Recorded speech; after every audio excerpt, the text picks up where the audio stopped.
apa? Tumbang itu dua. Mana dua?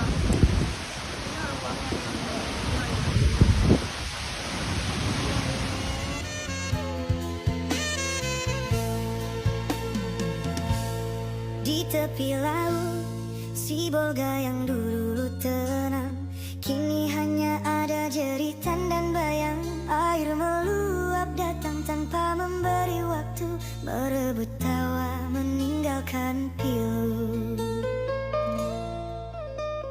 Langit menangis sepanjang malam, tanah longsor runtuhkan impian. Nama-nama dipanggil tak bersahut, hanya gema yang kembali sendu. Pray for si Bolga, kami menunduk dalam luka, melihat rumah hanyut dan tercabik, mendengar tangis tak lagi satu. Pray for si Bolga, di antara puing yang basah, Tuhan rangkul kota kecil ini, karena hati kami hampir menyerah.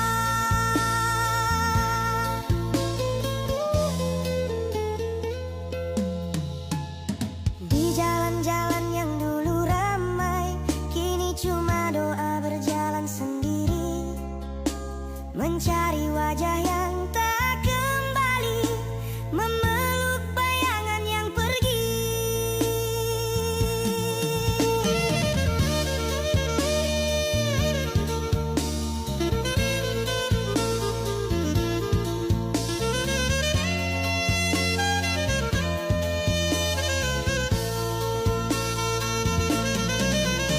Pelukan-pelukan yang gemetar memanggil keluarga yang terpisah arus, dan setiap nama yang hilang adalah langit yang ikut runtuh.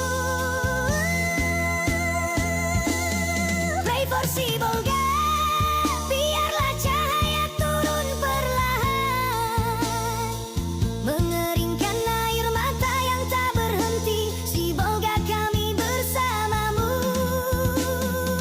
sampai pulih kembali.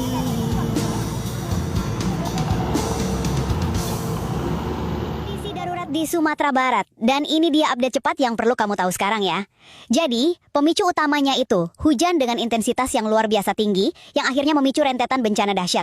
Kita ngomongin soal banjir bandang sampai Galodo yang dampaknya melumpuhkan banyak wilayah dan sayangnya memakan korban jiwa. Oke, pertama soal cuaca ekstrimnya. BMKG udah konfirmasi kalau tanggal 26 sama 27 November itu hujannya lebat banget, hampir di semua wilayah. Biar kebayang ya, di Padang Pariaman aja curah hujannya sampai 218 mm dalam sehari. Ini kan udah kategori bahaya banget, dan jadi pemicu utama banjir sama longsor. Kedua, dan ini yang paling menyedihkan, ada korban jiwa. Di Lubuk Minturun, Kota Padang, banjir bandang datang tiba-tiba dan arusnya deras banget, sampai menyeret beberapa orang. Laporan dari BPPD memastikan 3 diantaranya meninggal dunia. Nggak cuma itu, infrastruktur kayak jembatan di Gunung Nago juga hancur. Terakhir, akses utama lumpuh total. Bayangin deh, jembatan kembar Silaing di Padang Panjang itu kan jalur vital yang nyambungin Padang sama Bukit Tinggi, itu dihantam Galodo. Akibatnya, jalur itu putus total karena dipenuhi material kayu dan tanah. Kabarnya, masih ada korban jiwa tambahan yang tertimbun atau terbawa arus di lokasi itu. Jadi jelas ya, rangkaian bencana ini menempatkan Sumatera Barat dalam status siaga tinggi karena ancaman cuacanya ini belum usai.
Kamat, kamat, kamat.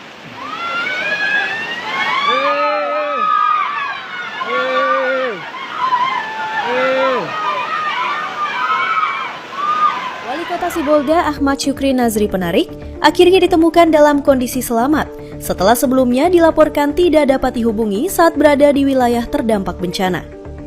Syukri disebut menempuh perjalanan ekstrim dengan berjalan kaki selama 3 hari 2 malam sejauh 50 km, melewati sekitar 50 titik longsor untuk bisa kembali ke Sibolga. Informasi itu dibenarkan Wakil Menteri Dalam Negeri Bima Arya yang mengatakan bahwa seluruh akses di jalur yang dilalui Syukri benar-benar terputus akibat bencana.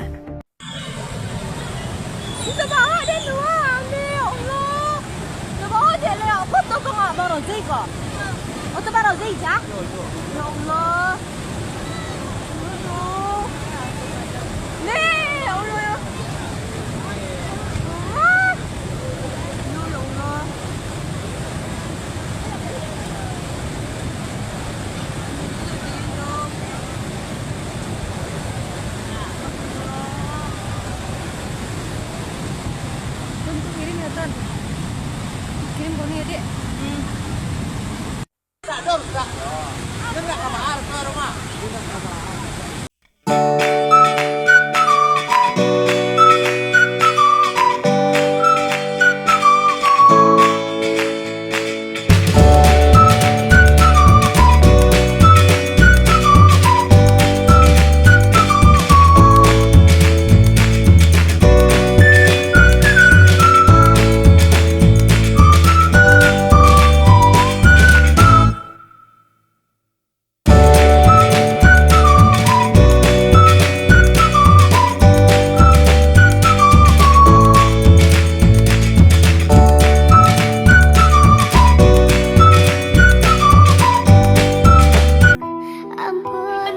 Status bencana nasional untuk banjir Sumatera. Kenapa? Karena dia tahu jika dijadikan bencana nasional akan ketahuan persoalan sumber daya alam di Pulau Sumatera dikeruk, dikuras, dan dirampas lalu ditinggal begitu aja.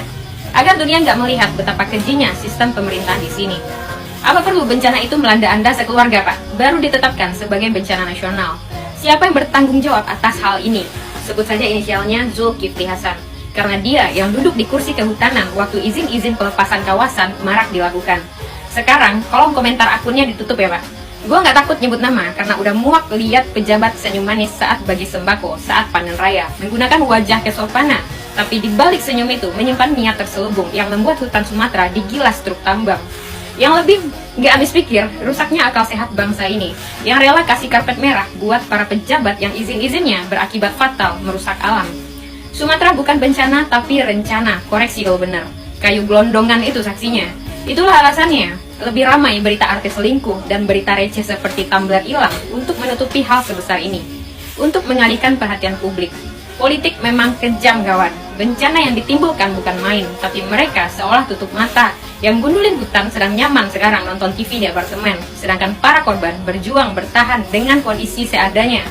Membayar kesalahan mereka dengan tangis dan air mata. Saat ini banyak korban yang gak dapat mengirim kondisi realnya karena sebagian jaringan terputus, lampu mati, listrik padam, ya, dan banyak akses lumpuh total. Makanan semakin menipis, lokasi yang terisolasi, dan hanya rakyat, influencer, serta UMKM yang saat ini tergerak bahu-membahu untuk saling membantu para korban. Daripada menunggu uluran tangan pemerintah yang entah kapan kelamaan. 10,5 juta hektar hilang, Indonesia jadi nomor 2 yang kehilangan hutan tropisnya. Hutan Tesonilo yang dulunya rumah bagi gajah Sumatera, rumah ratusan spesies, sekarang tinggal peta penuh lubang. Bayangkan, 83.000 hektar kawasan yang seharusnya taman nasional, sudah lebih dari 70%-nya dibabat oleh kebun sawit ilegal. Ini kesalahan besar manusia yang memakai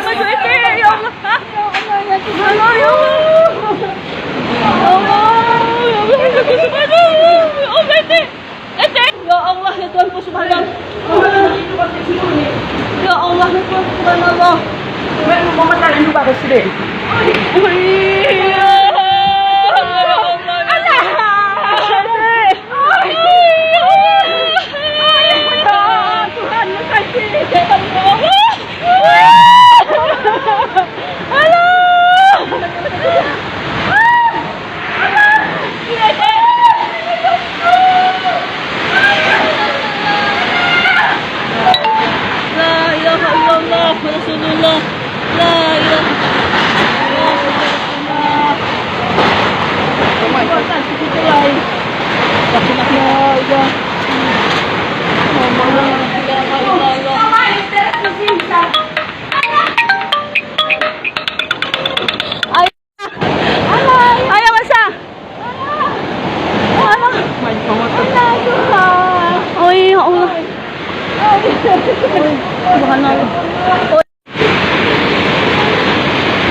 warahmatullahi wabarakatuh. I don't ever slow up, no I don't take shit. I got no love for the fakeness. If you wanna play tough and wanna hate this, I'll always show up. I don't ever slow up, no I don't take shit. I got no love for the fakeness. If you wanna play tough and wanna hate this, I'll always show up and make a statement. I don't ever slow up, no I don't take shit. I got no love for the fakeness. If you wanna play tough and wanna hate this, I'll always show up and make a statement. Everything I do so instinctive and so passionate. Every word I move so descriptive like an adjective. I got a vendetta against people who Misalkan sudah terlihat di daratan, di lautan akibat tangan manusia. Sejahat-jahatnya gajah, dia hanya bisa mencabut pucuk sawit paling 5. Sejahat-jahatnya badak, dia paling bisa menanduk satu pohon kayu. Tapi manusia, dia tidak pakai kampak, dia tidak pakai tanduk, dia tidak pakai cula. Dia cukup dengan tanda tangannya habis 600.000 hektar. Dengan ujung jarinya. Lalu tangan yang sudah menghancurkan hutan itu dipakai untuk mengangkat kepada Tuhan. Ampunkan dosa kami yang Tuhan. Kira-kira apa kata malaikat? Kau bercanda apa serius? Kelakuan menteri kehutanan ini Pak Prabowo sudah sampai tumbang ini kayu. Batu siap meluncur Pak Prabowo. Gunung siap gundul Pak Prabowo. Jadi kalau Pak Prabowo tidak bisa bantu kami masyarakat kecil ini, mau bikin apa lagi Pak Prabowo? Sudah tua, sudah tercapai permintaan, sudah tercapai keinginan, sudah tercapai cita-cita kepada Tuhan Yang Maha Esa agar pernah menjadi presiden. Kalau mau Pak Prabowo supaya ditindak bawahan-bawahan Pak Prabowo. Kami orang bodoh ini sama siapa lagi mengeluh? Jangan sampai tertimbun rumah kami di bawah sana. Tengok kejadian-kejadian bencana baru-baru ini Pak Prabowo. Gunung longsor, banyak masyarakat tertimbun. Jangan sampai ikut kami tertimbun Pak Prabowo. Bantu kami. Salam hormat kami ke negara. Banjir besar ini adalah azab dari kejadian di Masjid Agung Sibolga. Beberapa hari ini banjir dahsyat melanda kota Sibolga. Air datang begitu cepat, menghancurkan rumah dan menelan banyak korban jiwa. Namun, warganet justru mengaitkan bencana ini dengan peristiwa pengeroyokan di Masjid Agung Sibolga yang menewaskan pria bernama Arjuna beberapa waktu lalu. Banyak yang percaya musibah ini adalah bentuk azab dari Tuhan atas kejadian tersebut, tapi jika dilihat lebih jauh, bencana ini tidak hanya terjadi di Sibolga, daerah lain pun ikut terendam banjir besar. Menurut BMKG pun, banjir yang melanda ini terjadi akibat cuaca ekstrem dan rusaknya hutan di bagian hulu sungai. Jadi apakah ini benar-benar azab dari Tuhan atau justru bencana alam akibat ulah manusia itu sendiri?